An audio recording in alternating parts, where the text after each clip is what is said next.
Assalamualaikum warahmatullahi wabarakatuh. Pada kesempatan kali ini saya akan menjelaskan menurut pandangan saya mengenai modul pembelajaran pertama. Jadi, menurut pandangan saya mengenai modul pembelajaran pertama adalah Muhammadiyah adalah gerakan Islam yang melaksanakan dakwah amar ma'ruf nahi munkar dengan maksud dan tujuan menegakkan dan menjunjung tinggi agama Islam sehingga terwujud masyarakat Islam yang sebenar-benarnya. Muhammadiyah berpandangan bahwa agama Islam menyangkut seluruh aspek kehidupan meliputi akidah, ibadah, akhlak, dan muamalat duniawiyah yang merupakan satu kesatuan yang utuh dan harus dilaksanakan dalam kehidupan perseorangan maupun kolektif. Kata Muhammadiyah itu sendiri secara bahasa berarti pengikut Nabi Muhammad. Penggunaan kata Muhammadiyah dimaksudkan untuk menisbahkan atau menghubungkan dengan ajaran dan jejak perjuangan Nabi Muhammad. Penisbahan nama tersebut menurut Haji Dijamawi Hadi Kusuma mengandung pengertian sebagai berikut.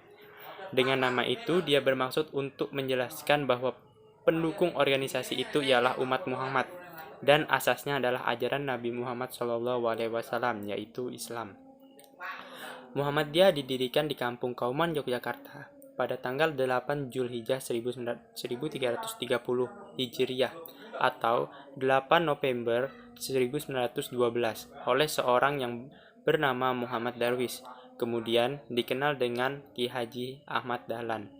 Beliau adalah pegawai Kesultanan Keraton Yogyakarta. Sebagai seorang khatib dan sebagai pedagang, melihat keadaan umat Islam pada waktu itu dalam keadaan jumud, beku dan penuh dengan amalan-amalan yang bersifat mistik. Beliau tergerak hatinya untuk mengajak mereka kembali kepada ajaran Islam yang sebenarnya berdasarkan Quran dan hadis. Kiai Haji Ahmad Dahlan memimpin Muhammadiyah pada tahun 1912 hingga tahun 1922, di mana saat itu masih menggunakan sistem permusyawaratan rapat tahunan. Pada rapat tahun ke-11, pemimpin Muhammadiyah dipegang oleh Kiai Haji Ibrahim yang kemudian memegang Muhammadiyah hingga tahun 1934. Rapat tahunan itu sendiri kemudian berubah menjadi Kongres tahunan pada tahun 1926 yang di kemudian hari berubah menjadi Muktamar 3 tahunan dan seperti saat ini menjadi Muktamar 5 tahunan. Pembaruan Islam yang cukup orisinal dan Kiai Dahlan dan dapat dirujuk pada pemahaman dan pengamalan surat Al-Ma'un.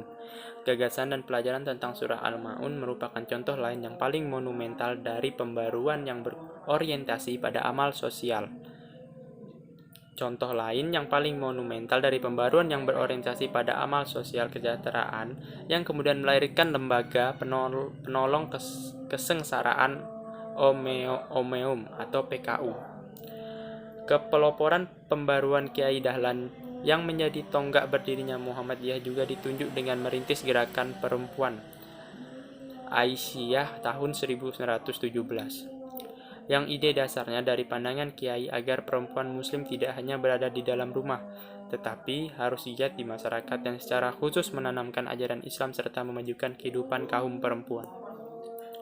Adapun faktor-faktor yang menjadi pendorong lahirnya Muhammadiyah ialah antara lain umat Islam tidak memegang teguh tuntunan Al-Quran dan Sunnah Nabi sehingga menyebabkan merajalelanya syirik, bid'ah, dan khurafat yang mengakibatkan umat Islam tidak merupakan golongan yang terhormat dalam masyarakat. Demikian pula agama Islam tidak memancarkan sinar kemurniannya lagi. Yang kedua, ketiadaan persatuan dan kesatuan di antara umat Islam akibat dari tidak tegaknya ukhuwah Islamiyah serta ketiadaan suatu organisasi yang kuat.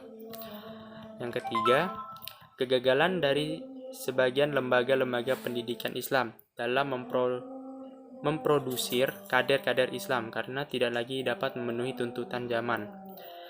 Yang keempat, umat Islam kebanyakan hidup dalam fanatisme yang sempit, bertaklid buta serta berpikir secara dogmatis, berada dalam konservatisme, formalisme, dan tradisionalisme. Dan karenanya, keinsafan akan bahaya yang mengancam kehidupan dan pengaruh agama Islam itu, serta berhubungan dengan kegiatan misi dan zending Kristen di Indonesia yang semakin menanamkan pengaruhnya di kalangan rakyat. Mungkin itu saja yang dapat saya sampaikan menurut pandangan saya terhadap modul pembelajaran pertama. Jika ada salah kata, mohon dimaafkan. Saya akhiri. Wassalamualaikum warahmatullahi wabarakatuh.